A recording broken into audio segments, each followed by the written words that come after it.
Hello friends, welcome back to my YouTube channel. This is your friend Sonu Punya and today you are watching my YouTube channel Smart Study with Sonu Punya. And as I have promised you that today I am going to make a video of second chapter of book First Flight. So here our video is like this of chapter 2 Nelson Mandela Long Walk to Freedom. It is a autobiography extract of Nelson Mandela.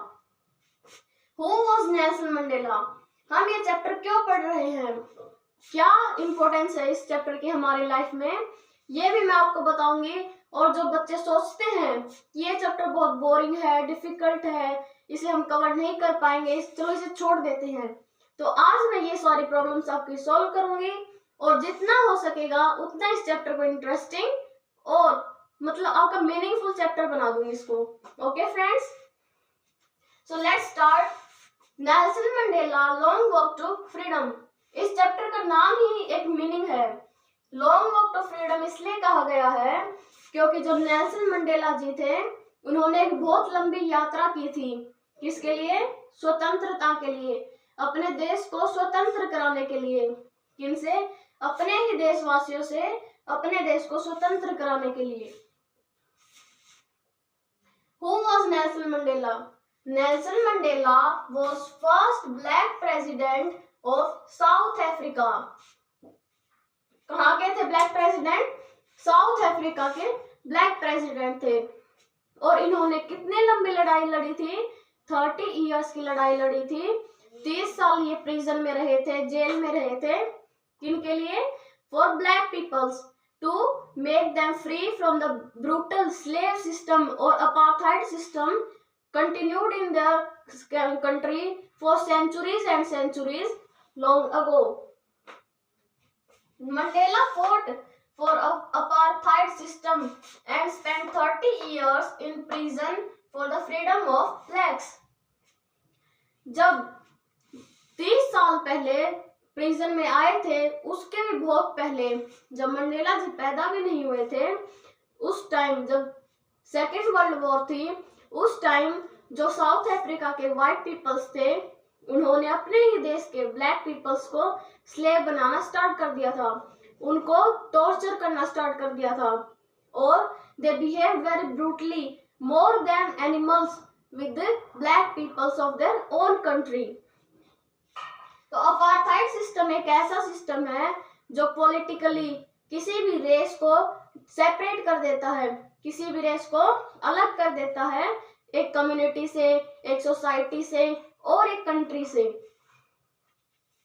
In 1994, finally democratic elections were held after more than 3 centuries ruled of white men. Mandela became first black president of South Africa. क्या कहा गया इसमें? आखिरकार 10 मई 1994 को ऐसा दिन आया, एक ऐसा भावपूर्ण और एक ऐसा उत्सव वाला दिन आया जब जो साउथ अफ्रीका था उसने 30 साल की लड़ाई लड़के, 30 साल के एक संघर्षपूर्ण रास्ता तय करके उन्होंने आखिरकार एक जीत हासिल की थी। वो जीत क्या थी? फाइनली उनके देश में डेमोक्रेसी आ गई थी। They got the democracy and finally the democratic elections were held and first black president was Nelson Mandela of south Africa. After that inauguration ceremony was held at union buildings amphi theatre in Pretoria. कहाँ हुई थी inauguration?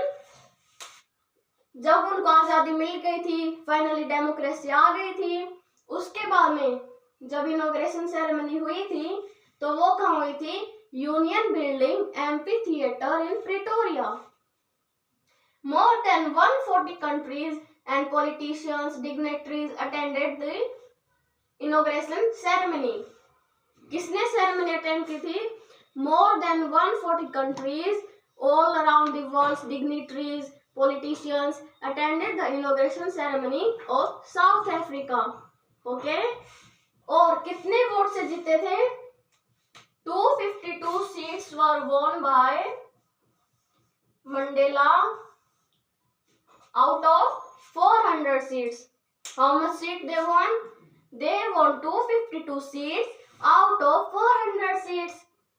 और इन्होंने एक बहुत बड़ी जीत हासिल की थी जो कि असंभव लग रही थी देखने में, लेकिन मंडेला जी ने आखिरकार कोशिश नहीं छोड़ी और उन्होंने एक कामयाबी हासिल की, एक बहुत लंबी लड़ाई लड़कर, एक संघर्षपूर्ण लड़ाई लड़के। सो फ्रेंड्स, हमने अभी वाला पॉइंट पढ़ा था कि उसमें मंडेला जी ने बहुत लंबी लड़ाई लड़ी थी, एक संघर्षपूर्ण लड़ाई जीती थी। Then they won 252 seats out of 400 seats, and finally at last they got political emancipation and more freedom of poverty, deprivation and other things. So our next point is this: जब इनॉग्रेशन सेरेमनी स्टार्ट हुई थी तो Mandela जी, उनको किसने campaign किया था, उनके साथ कौन गया था स्टेज पर? So Mandela was accompanied by his daughter Jenny. Mandela ji की डॉटर का नाम क्या था? This is the most important question to be asked by the teachers in the question paper. So you have to remember this name. What was the name of his daughter? His daughter's name was Jenny. When the inauguration ceremony started, first Mr. de Klerk sworn in as the second deputy president of South Africa. Who sworn first? Mr. de Klerk sworn first as second deputy president, not first. Second deputy president, remember this point. Then after that, Mr. de Klerk, Thabo Mbeki was sworn in as first deputy president. Okay? Who sworn as second position and for the first deputy president? Thabo Mbeki. Then as the main president, Nelson Mandela took an oath. Last में जो third turn I थी वो किसकी आई थी? वो आई थी हमारे Mandela ji की, और उन्होंने as a main president oath ली थी। What were the first addressing words of Mandela when he took oath? तो मंडेला जी ने जब जो वहां पर गैदरिंग्स थी, जो असेंबल हुए थे पीपल्स, कौन कौन असेंबल हुए थे? More than 140 countries, politicians, dignitaries and all the blacks and white peoples of his country. So his first addressing words were, never, never again will this beautiful land experience the oppression of one by another. मतलब कि आज के बाद कभी भी, क्या आज के बाद कभी भी ये खूबसूरत धरती किसी का भी, किसी एक पर्सन का किसी दूसरे पर्सन पर अत्याचार नहीं सहेगी। ऐसा फिर कभी नहीं होगा कि कोई एक कम्युनिटी किसी दूसरी कम्युनिटी को सप्रेस करे, उसे प्रेशराइज करे। So never, never again will this beautiful land experience the oppression of one by another. Okay? Then Mandela thanked all the guests who attended the ceremony. फिर क्या किया था मंडेला जी ने? मंडेला जी ने थैंक किया था, he was grateful to all the attendants for the possession, to take the possession and to hear to listen the addressing words of Mandela and to came to watch the ceremony of the finally taken democratic elections. Okay? At last they achieved their political emancipation and took a pledge to liberate all his peoples from bondage of poverty, deprivation and sufferings of gender and other discrimination. Finally उन्हें क्या मिल गया था? Finally they achieved political emancipation. Emancipation means freedom from restrictions or bondage. जो Mandela जी का संघर्ष था, जो Mandela ji ने इतनी लंबी लड़ाई लड़ी थी, उसके कारण और उनके साथ में जो जेल में और भी लोग थे, उनके सहयोग से, जिन्होंने सैक्रिफाइस कर दिया, जो ये अभी ये नहीं देख पाए कि उनका देश आजाद हो चुका है, लेकिन उनका sacrifice they will keep in the hearts of the peoples and they will long live in the hearts of the South Africans. तो उन्होंने एक लंबी लड़ाई लड़के जीत हासिल की थी और फाइनली वो पॉलिटिकल फ्री हो गए थे, उनके डेमोक्रेटिक इलेक्शंस होने लग गए थे, सबको वोटिंग राइट्स मिल गए थे। और फिर मंडेला जी ने क्या प्लेज लिया था? To liberate all his peoples from the bondage of poverty, deprivation and discrimination of gender, caste, racism etcetera.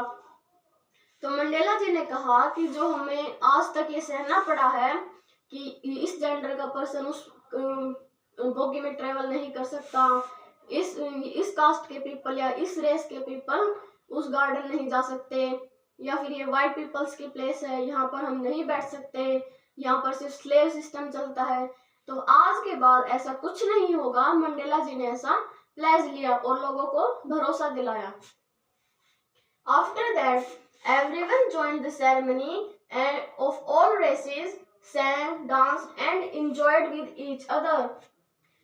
एक ऐसा दिन आया जब ना कोई गोरा काला, ऊंचा नीचा, ऐसा कोई भेद नहीं था, सारे भेद मिट गए थे, सब एक समान होकर लड़ाई लड़के उन्होंने जीत हासिल की और सबने मिलकर फिर एक ऐसे सेरेमनी की जिसमें सब पूरी कंट्री के peoples, blacks, whites, children, old, adults, they all sang, danced and enjoyed with each other. सबने मिलकर बहुत एंजॉय किया। तो ये था हमारा ये वाला पॉइंट जिसमें मैंने बताया कि जो मंडेला जी के ओथ के फर्स्ट एड्रेसिंग वर्ड्स थे वो क्या थे। So friends, our next point is this: unimaginable sacrifices of thousands of people whose sacrifice and courage can never be counted or repaid. What is said कि unimaginable sacrifices have been done by the peoples whose suffer and their courage cannot be counted or repaid at any cost.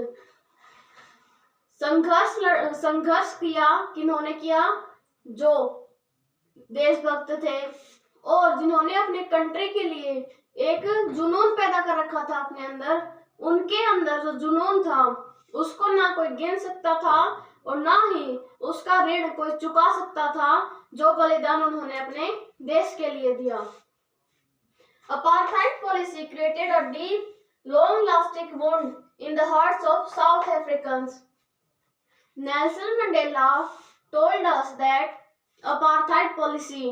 What was apartheid policy? Apartheid policy was a system of separating the peoples on the basis of their race, color. Okay, that system created a long-lasting wound in the hearts of the people of South Africans. Then Mandela also told that it can also be healed by love. किससे heal कर सकते हैं हम इसे? प्यार से। Because love is taught, because hate is taught by society, but love is more natural to human hearts. Here hate will come. What did Mandela said? Mandela said that जो नफरत है वो हमें सोसाइटी सिखाती है, समाज सिखाता है, ना कि हम बचपन से ही पैदा होने के साथ ही नफरत सीख कर आते हैं। जो बच्चा होता है वो अपनी माँ से सिर्फ प्यार ही सीख कर आता है। जब किसी बच्चे की जो नवजात शिशु होता है अगर वो कमरे में है और उसकी माँ अगर कमरे में एंटर करती है तो बच्चे को यह जरूर महसूस होता है कि उसकी माँ एंटर हुई है कमरे में। तो यही बताया गया है कि जो लव है it is more natural to human than hatred. The real gems of my country are my peoples. No matter we have our land is rich of minerals and gems. Mandela ji ने क्या कहा? Mandela ji ने कहा कि हमें इससे कोई फर्क नहीं पड़ता कि हमारी जो धरती है, जो साउथ अफ्रीका की लैंड है, वो कितनी ही खनिज पदार्थों से युक्त हो। हमारे जो असली खनिज हैं, हमारे जो असली हीरे हैं, जो जेम्स हैं, डायमंड्स हैं, they are my peoples, they are the peoples of my country. वो मेरे लोग हैं, वो मेरे अपने लोग हैं जो इस धरती पर रहते हैं, ना कि वो जो धरती के अंदर हीरे मोती जेवरात वगैरह मिले हैं। Courage is a triumph over fear. Those peoples are not brave who aren't have fear. क्या कहते हैं मंडेला जी? मंडेला जी ने एक ऐसी थ्योरी बताई है जिसमें हमें पता चलता है कि बहादुर कौन होता है। बहादुर उसे कहते हैं जिसने अपने डर के ऊपर जीत हासिल की हो। हम उसे बहादुर नहीं कहेंगे जो किसी से डरता ही ना हो। अगर किसी को डर ही नहीं है तो वो बहादुर नहीं हो सकता, क्योंकि उसे ये लड़ना ही नहीं आता कि किसी के ऊपर जीत कैसे हासिल की जाए। और अगर किसी को किसी बात का डर है और वो उस डर से ओवरकम करता है, that person is called brave person. Okay? Then Mandela told, man's goodness is a flame that can be hidden but never extinguished.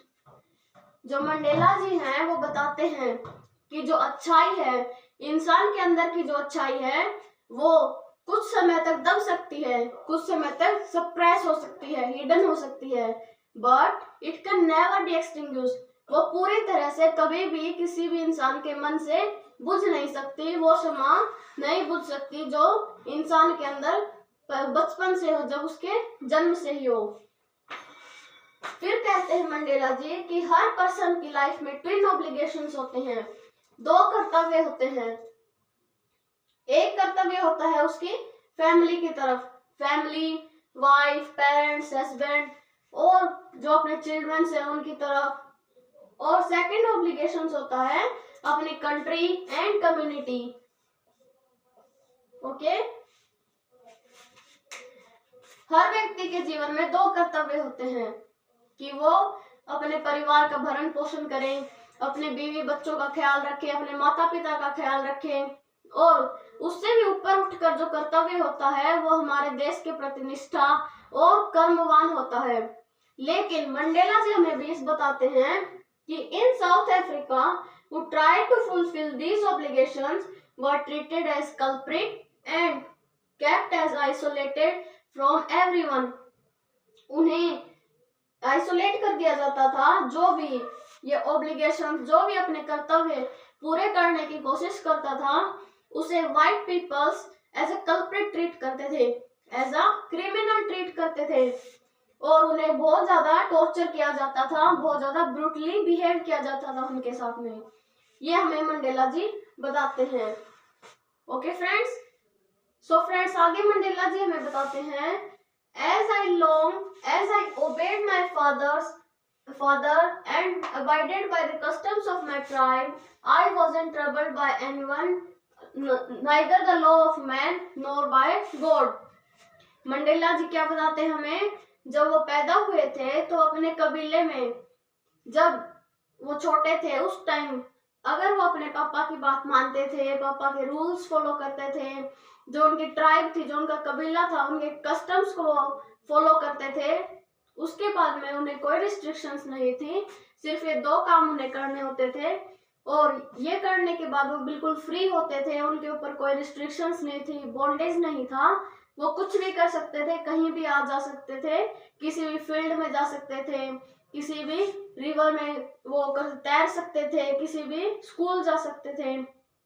But फिर वो हमें बताते हैं कि ये तो था उनका एक इमेजिनरी पार्ट जो उन्होंने सिर्फ चाइल्डहुड तक जिया था. वो सिर्फ उन्हें एक इमेजिनेशन लगता था.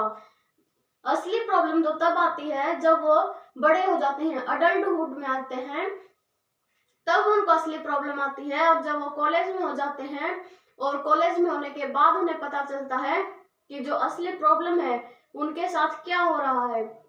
वो एक मतलब डरते थे अपने परिवार को खोने से, और मतलब क्या कहते हैं कि अपने परिवार को ना खोना पड़े, इसलिए वो जब कॉलेज में गए तो कुछ टाइम तक उन्होंने रूल्स फॉलो किए. लेकिन कोई भी इंसान कब तक कितनी बंदिश में रह सकता है, कभी ना कभी तो वो उस जंजीरों को तोड़ने की कोशिश करेगा ही.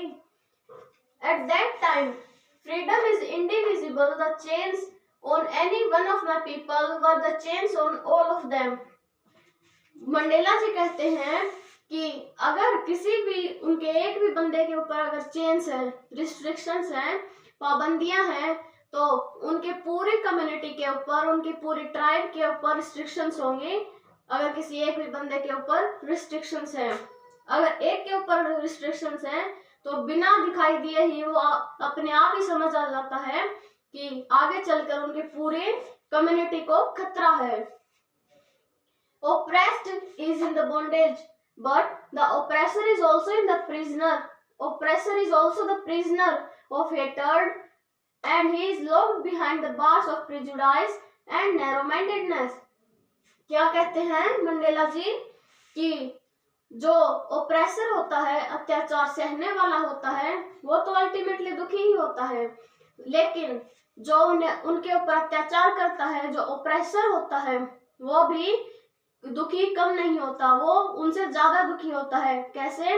Because he is the prisoner of hatred. वो किसका प्रिजनर है? वो नफरत की गिरफ्त में बंद है। वो किसकी बार्स के बिहाइंड है? Prejudice and narrow mindedness. Prejudice means their strong dislike without any good reason. जो ओप्रेसर होता है, अत्याचारी होता है, दुराचारी होता है, वो कुछ ना कुछ ऐसे तरीके सोचता ही रहता है हर वक्त। जो उनके नीचे स्लेव्स होते हैं, उनको प्रताड़ित करने के लिए, उनको टॉर्चर करने के लिए हर वक्त अपना दिमाग सिर्फ उन्हीं के इर्द गिर्द रिवॉल्व करता रहता है। Then Mandela told that oppressor is also in the prison of hatred and he is locked behind the bars of prejudice and narrow-mindedness. Okay? इसलिए हमें नफरत को छोड़ प्यार को अपनाना चाहिए, लोगों में प्यार बांटना चाहिए, ना कि नफरत। नफरत हमें सोसाइटी सिखाती है। कोई भी बच्चा जन्म से नफरत लेकर पैदा नहीं होता है। They both alike are robbed of their humanity. दोनों ही अपने अपने इंसानियत खो देते हैं। जो ओप्रेसर होता है वो अपनी इंसानियत किसी को नीचा दिखाने में, किसी को दबाने में, उस वजह से अपनी इंसानियत खो देता है, अपनी ह्यूमैनिटी खो देता है। और जो अत्याचार सहता है, ओप्रेसर होता है, ओप्रेस्ड होता है, वो अपनी ह्यूमैनिटी इसलिए खो देता है क्योंकि उसके पास कोई राइट्स नहीं होते। He was emancipated by the oppressor. Okay, तो ये था हमारा चैप्टर जो मैंने आपको समझाया, और कुछ की पॉइंट्स है जो मैंने लिखे हैं, इनके मीनिंग्स आपको याद होने चाहिए। अगर आपको कुछ फ्रूटफुल वर्ड्स पता होंगे तो आपकी वोकैब अच्छी हो जाएगी।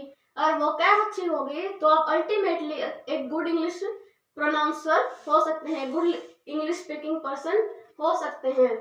तो आपको जो भी चैप्टर में डिफिकल्ट वर्ड्स आते हैं उन्हें कॉपी में नोट डाउन करना चाहिए, फिर उनका मीनिंग फाइंड आउट करके उन्हें मैस्मराइज करना चाहिए and try to enhance your vocab by inculcating those words in your speaking part. Okay, so first is prejudice.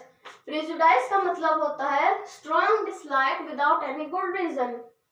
किसी के बारे में अपने मन से ही कोई धारणा बना लेना बिना किसी अच्छे रीजन के, बिना किसी मतलब कोई भी उनके ऊपर ऐसी कोई पाबंदियां ना हो, फिर भी उनके लिए कुछ गलत सोचने लगना, उसे कहते हैं प्रेजुडाइस। स्टीरियोटाइप कह सकते हैं हम इसे। Emancipation, freedom from restrictions. Emancipation का मतलब होता है बहुत ज्यादा बंदिशों के बाद में अगर हमें आजादी मिल जाए तो उसे इमेंसिपेशन कहा जाता है। डिस्क्रिमिनेशन, बीइंग ट्रीटेड डिफरेंटली और सेपरेटली। डिस्क्रिमिनेशन मतलब किसी के दो लोगों के बीच में भेदभाव करना। वो किसी भी बेसिस पर हो सकता है, वो कास्ट के बेस पर हो सकता है, कलर के बेस पर हो सकता है, जेंडर के बेस पर हो सकता है, और जैसे क्लास में भी हो सकता है कि बच्चे आपस में ही, एक तो गुड स्पीकिंग बच्चा है, अच्छा स्पीकिंग वाला है, और एक मतलब थोड़ा ऐसे कह सकते हैं कि एवरेज बच्चा है। उन दोनों के बीच में डिफरेंस हो सकता है कि उनकी फ्रेंडशिप ना होती हो और तीसरा उनके बीच में और भी ज्यादा डिवाइडेशन कर दे, वो डिस्क्रिमिनेशन हो जाएगा। एम्फी थिएटर, मैंने आपको बताया था कि जो इनॉग्रेशन सेरेमनी हुई थी वो कहाँ हुई थी? At Union Building amphitheatre in Pretoria. तो एम्फी थिएटर क्या है? Amphitheatre is a building without any roof, many rows of seats rising in steps. एक ऐसी बिल्डिंग जिसके ऊपर छत ना हो और सिर्फ सीट्स हो बैठने के लिए और रोज ही रोज हो, उसे कहते हैं amphi theatre building. Okay friends, तो ये था हमारा आज का टॉपिक जो हमने कवर किया। और ये चैप्टर आज हमारे यहीं ओवर होता है। और बच्चों को जो भी डाउट्स होते हैं वो मैंने कोशिश किया है कि मैं क्लियर कर सकूं। और I hope you might understand this chapter and please like, share, comment and subscribe my video, because बहुत जल्द मेरी नेक्स्ट चैप्टर की वीडियो आने वाली है। और तब तक के लिए आपको थैंक यू जो आपने मेरी वीडियो को वॉच किया। And please like, share, comment and subscribe. I am saying again, thank you so much friends, have a nice day.